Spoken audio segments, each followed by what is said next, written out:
আসসালামু আলাইকুম ওয়া রাহমাতুল্লাহি ওয়া বারাকাতুহু। সম্মানিত দর্শক মণ্ডলী, আশা করছি আল্লাহ তাআলার অশেষ মেহেরবানিতে আপনারা সকলে ভালো আছেন। আজকে খুবই গুরুত্বপূর্ণ একটা বিষয় নিয়ে আলোচনা করব।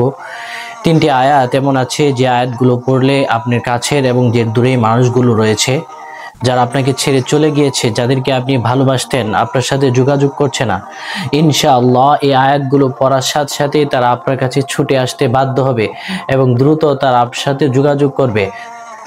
তো আলহামদুলিল্লাহ, আসুন আমরা জেনে নেই সেই তিনটি আয়াত কি।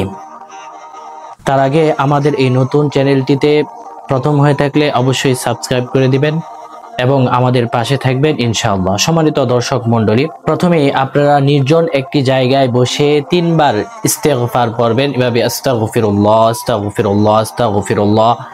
এরপর আমরা যেই নামাজে দরুদ ইব্রাহিম পাঠ করি, এই দরুদ ইব্রাহিম পড়বেন, আল্লাহুম্মা সাল্লি আলা মুহাম্মদ ওয়া আলা আলি মুহাম্মদ কামা সাল্লাইতা আলা ইব্রাহিম ওয়া আলা আলি ইব্রাহিম ইন্নাকা হামিদুম মাজিদ।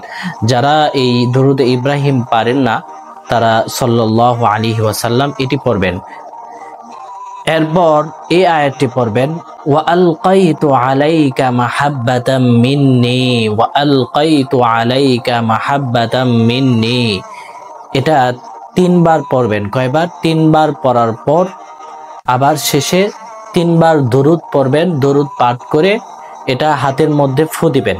ফু দেওয়ার পর এভাবে সারা শরীরে এভাবে লাগাবেন, অথবা আপনারা এই কাজটা করতে পারেন, এভাবে ফু দিতে পারেন।